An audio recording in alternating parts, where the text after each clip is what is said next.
Hi, so you're just getting into photography and videography, and you have been hired for your first event. You have seen all kinds of beautiful videos online. You have seen professional, cinematic, well-graded videos that are very pleasing, and you're wondering how you can give this professional work to your client.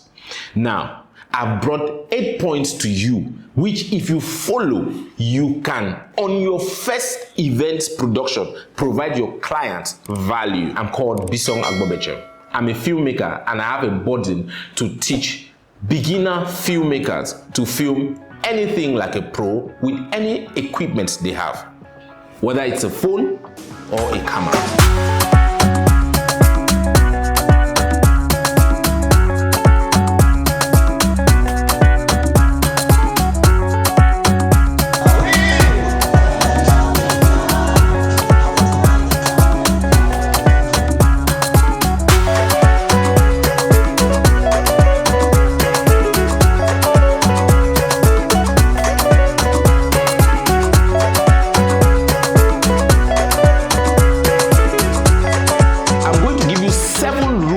That if you diligently follow, you are going to ensure that your first event coverage is going to be a success. Before I give you these rules, I'll give you the reason why any client is going to hire you. First, they will hire you to preserve moments. Secondly, they are going to hire you to use this moment, which you have to preserve for them, for their subsequent events.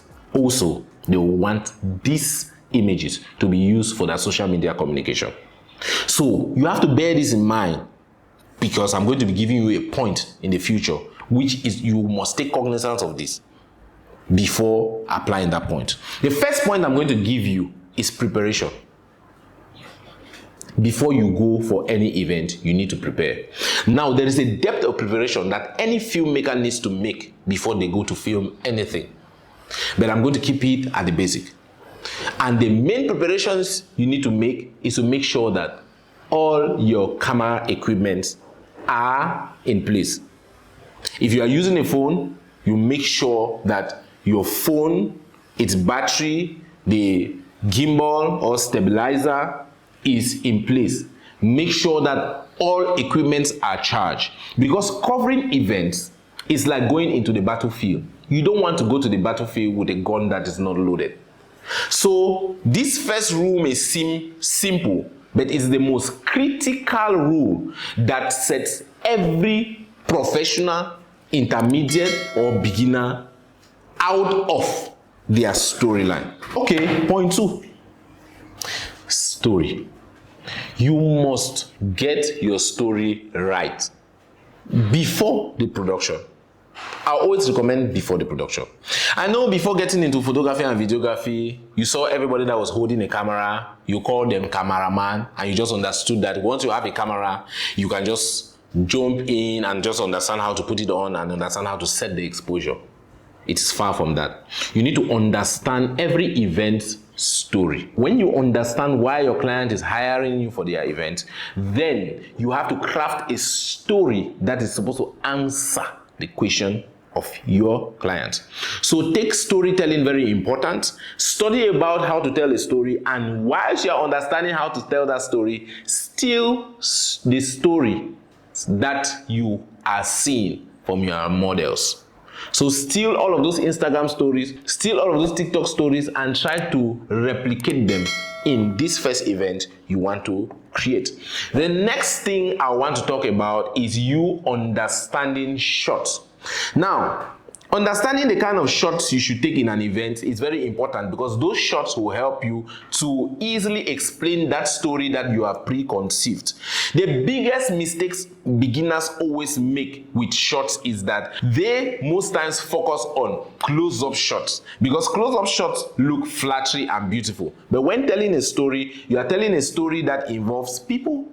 You are telling a story that involves the environment where the people are, the town where the people are, and even the city or planet where the people exist. So you need to have short values that you must incorporate to ensure that that story is taken properly.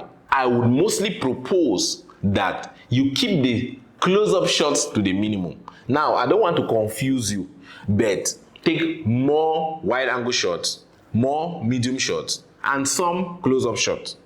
because I know you take more close-up shots. That's why I'm calling your attention, so that the close-up shots do not dominate the wide-angle shots, which will help tell your story better. The fourth thing you are supposed to understand when going to cover your first event is understanding movement shots. Movement shots add energy to anything you're filming and hence make your story look engaging.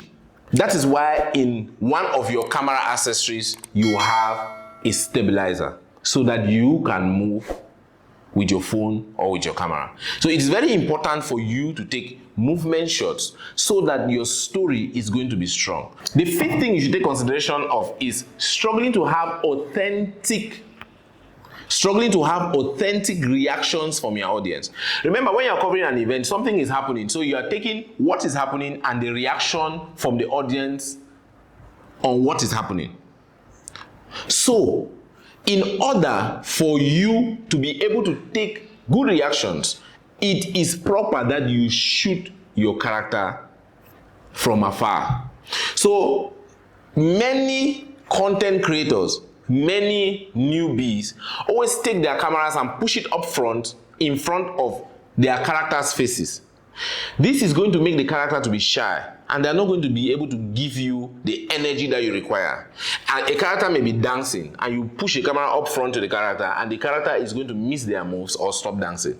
So with this, what do I recommend? I recommend that you should either shoot with a telephoto lens when you want to get reactions, or if you do not have a telephoto lens, you should be using prime lenses that has an aperture that goes to about 1.2 or 1.4, so that you can stand from afar and then shoot these characters and get a perfect reaction. The moment you're shooting a character to get a reaction and the character catches you, well, you have lost that one. So you can sway to another character and try to get perfect reactions. The next thing you need to consider when going to shoot this event is to ensure that you plan to shoot on a shallow depth of field. I know why I'm giving you this advice. Shooting on a shallow depth of field is going to ensure that your whole image looks busy. Secondly, it's going to prevent you from taking on important data. You want to shoot your video to look clean. You want to shoot your video to look as if there was much vibe. So the only way to ensure this is to put your camera on a shallow depth of field. If you do not understand shallow depth of field, write in the comment sections below and I'll explain to you vividly, because this is very crucial. You can either use a telephoto again, or you can use a lens that has an aperture of 1.2, 1.4, or you can zoom whatever lens you have and go far to ensure that you take these images to be crisp and to be busy. This is going to help your story. The next point you need to take into consideration is lighting. Lighting. I cannot overemphasize the importance of lighting in any cinematic work. I would, in short, remind me down in the comment section. I'm going to create a video vividly explaining to you how to light whatever you are shooting. But at the end of this point, I'm going to give you my lighting hack for any event. Now, lighting in an event is very crucial. Remember that in an event, the lighting there's always low light or there's overlight. So you need to understand what you need to do when shooting an event in the perspective of lighting, in the area of lighting.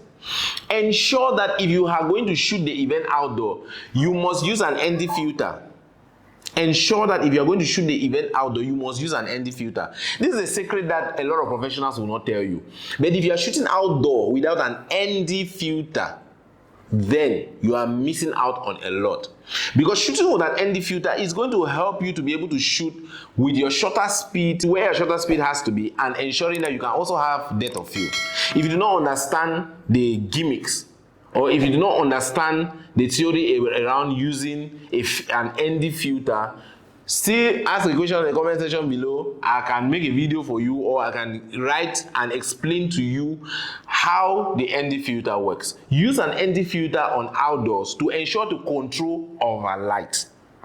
Because when you are shooting, you have two problems. You have problems of overlight outdoor, and you have problems of low light indoor. You can still have problems of overlight indoor, but most at times you have problems of low light indoor. Outdoor, ensure that you put an ND filter in your kit. Put an ND filter in that phone. Put an ND filter in that camera lens, so that your outdoor images are going to look crisp and clean with no overlight intrusion. Indoor, ensure to take up your ISO, or you light the environment. Now, lighting the environment is expensive. That is what we do, but there's a low budget side to that. But if you do not have a light, then you can put up your ISO, crank up your ISO to whatever ISO limit that your camera recommends, and then use a normal hand light. You can buy any normal hand light. Sometimes I use the touch of my phone. So you can buy any normal hand light, crank up your ISO, and put it at the character while shooting. Now, if you have a budget, you can get lights. I'll give you a hack on how I light an event. First thing I do in an event is to put one heavy light source which points opposite from where I'm shooting my character. The second thing I do is to use a hand light. This is the hand light I use, which is the Aperture MC Pro, and I point it directly to the character. This light can go as high as, I don't know how it's going to show on the lens, but this is the light I use for the front. So when I do that, I create some sort of three-dimensionality and make my image to look good. So lighting is one of the things that you should consider as a very important factor before going to cover an event. If you do not consider this particular point, I know I'm staying on this point. I know I've stayed too much on this point because I want to insist that you must go and search for videos that are going to show you exactly how to light that particular event. When you enter inside the hall, open YouTube and search how to light that particular hall for purpose of videography. The last point I want to give is my secret. Are you sure? All right, let me just give this secret because I want to ensure that I make you shoot as smart as you can. Now, the biggest secret about event coverage is that you are the life of the event. It's you. Because the audience, even the person who hired you, don't know how to behave. You need to tell them how to behave. And what do they say about teaching? They say the best way to teach anybody is to be an example. So if you want people to cry, you will cry. If you want people to be happy, you'll be happy. If you want people to dance, you will dance. If you want people to jump, you will jump. So the difference between that professional who makes people to have energy in an event, you want to see people are dancing and sweating, they are also dancing behind the camera. Oh, you did not know. You did say you didn't wise. So that's what you are getting into. If you want to make sure that that event will have a particular kind of energy, you must incorporate that energy. Let me tell you a secret. If you are going for a corporate event, if it is a business person that says, oh, I'm selling cars, so I'm doing an event where I want to advertise my cars, my brother, my sister, put on a suit and do your hair proper, so that when you appear corporate, everybody is going to be touching their corporate suit in front of you because they feel confident and all of you are suiting. If you are going for a burial, put on black and black, because all of you are mourning. So you are going to ignite that energy. If you are going for a party, wear your party shoes, because you are going to be partying with everybody. Because if you do not ignite the energy in each of the characters that you meet, they are not going to give you the energy. So if you want to get somebody to dance, you are just going to get in and say like, hey, hey, hey, and you see them start dancing. And then when you have your final edit, you cut it in your final edit. Every other person is going to feel as if that event had much energy. Your client is going to be happy with you. Your audience and your viewers are going to be very happy.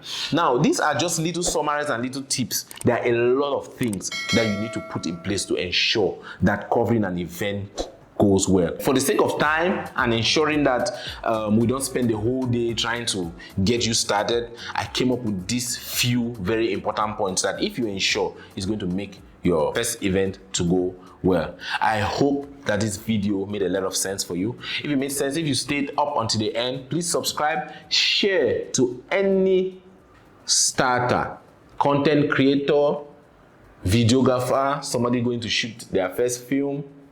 Share so that they should have these tips, and then it's going to guide them to register success. Thank you for staying to the end. Bye-bye.